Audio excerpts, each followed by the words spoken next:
Greetings folks, I have another little action camera from TomTop to show you today. This is the Andoa AN300. It's a mid-range action cam. It has the Novatech 96660 chip and the Sony IMX078. That's a mid-range combination. You'll also find that combination in the SJ5000, the Firefly 7S and the Q6 and the Andoa AN5000 cameras.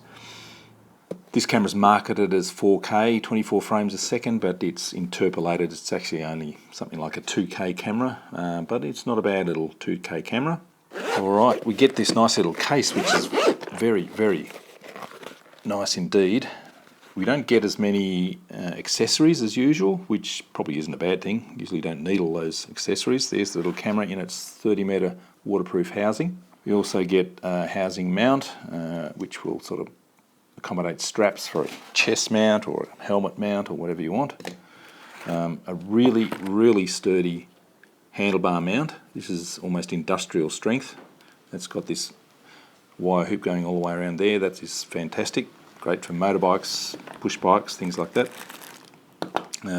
Little micro USB cable, user manual, a strap which will go with the housing mount, I guess, and we also get a remote control.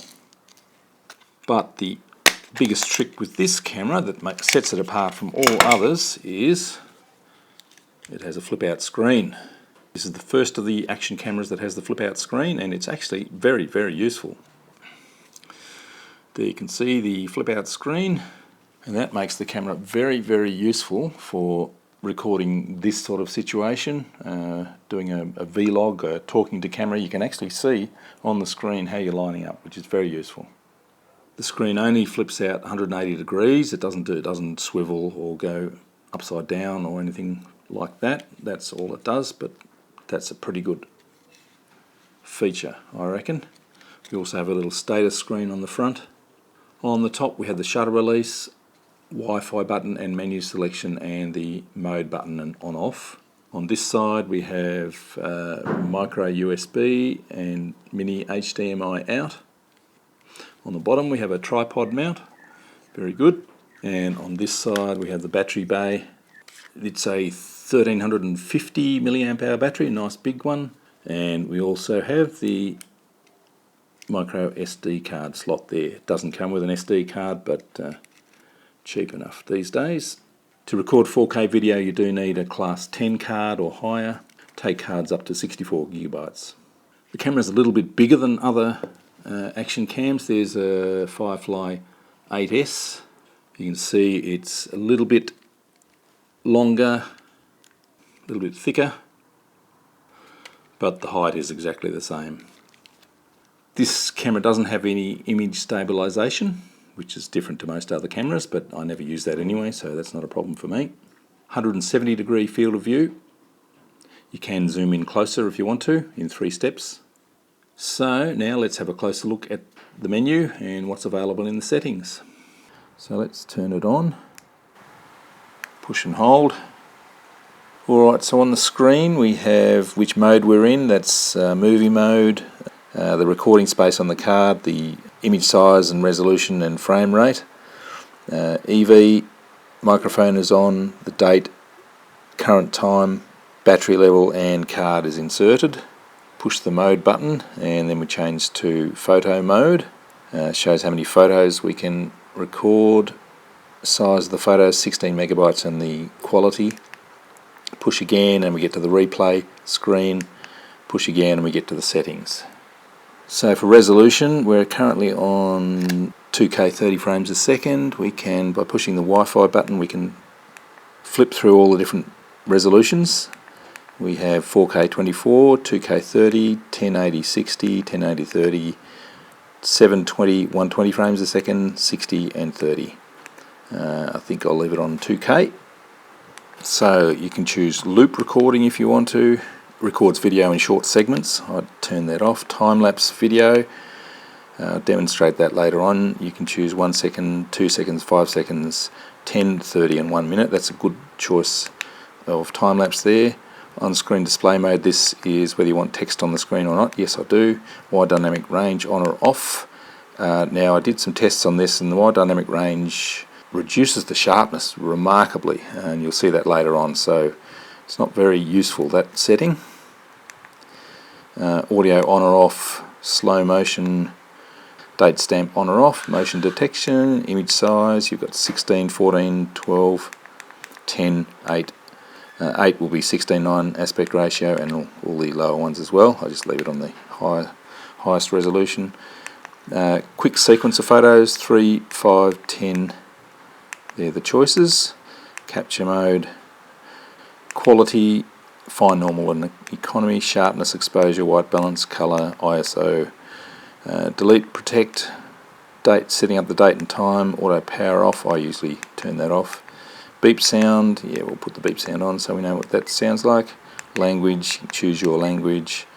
Light frequency, TV mode, NTSC or PAL, TV out, so you'll be able to use this for FPV, I guess. Screensaver off. Car mode, field of view, you can zoom in, but that reduces the quality quite a lot, so I wouldn't be doing that. Underwater mode, which just makes the image look redder than normal. Wi-Fi, does have a Wi-Fi app, but it doesn't work with my iPhone 4S. You've got to have an iPhone 5 or later. Plate number setting, don't even know what that is actually. Format the card, go back to default, and the firmware version. Alright, so let's go out for a walk around and record some video.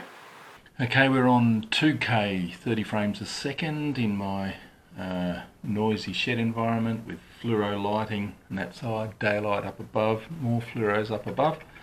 Just seeing how well the camera handles these odd conditions, and it's awesome being able to look at the screen and line it up. I have to remember to look at the lens, not the screen all the time though. 4K 24 frames a second. Just checking the field of view, see how it changes.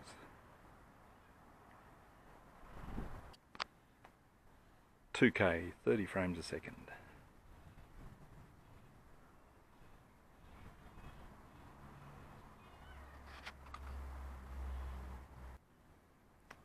.1080 30 frames a second.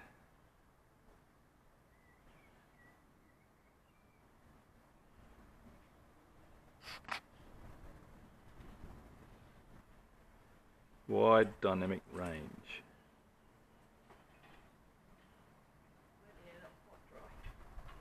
Cameras with this chip and sensor often have problems with the blue sky.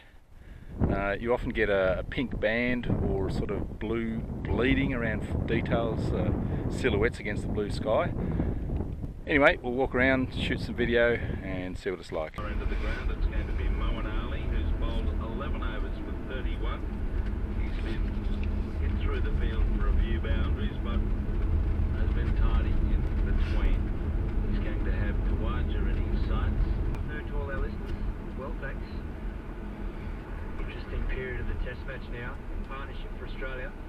Moen Ali, Kawaja forward. The ball runs towards square leg and Bairstow chases it as they get a run. 2 for 97.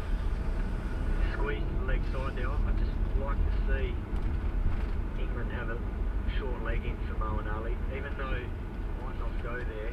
Just think that man that Put a couple of balls away through point. One on the sweep off Moen Ali, who bowls again in his forward. Gets a thick inside edge.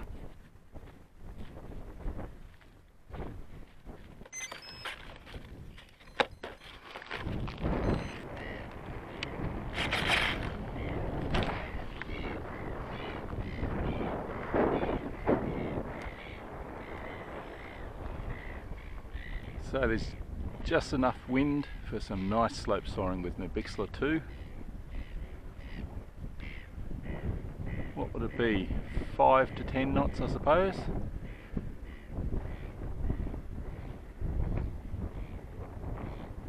Don't have to turn the motor on at all.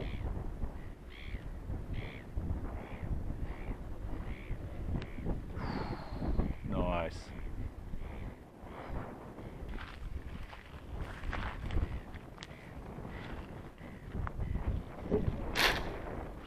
Landing. Well, that's working pretty well. Interesting to see how the camera's going. Looking straight into the sun. How's that looking? Looking away from the sun a bit now. Probably picking up a fair bit of wind noise. There's no image stabilisation, so it might be wobbling around a little bit. How about we go again?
Okay, so what do I think of the Andauer AN300?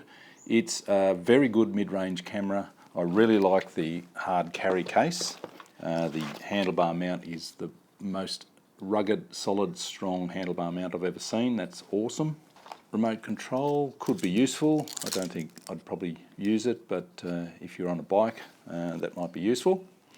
Underwater housing is good. Have to take that underwater. I really like the screen. That's a very good idea. May not suit everyone to have a screen like that, but for talking to camera like that, it's excellent. The audio quality is one of the best that I've seen of any action cam, even the more expensive ones. The only thing that lets it down really is the image quality and its handling of blue skies. You get that pink banding down near the horizon depending on where you tilt the camera, and you get this sort of blue halo around anything up against the blue sky. That's typical of all cameras with this chip and sensor. It may just be because we have really bright blue skies here in Australia. There's no image stabilisation, but that's not something that worries me at all. The wide dynamic range setting doesn't seem to be very useful. It reduces the sharpness too much and doesn't actually seem to do much wide dynamic range adjustment. Time-lapse is excellent. Still photos are nice and bright and sharp.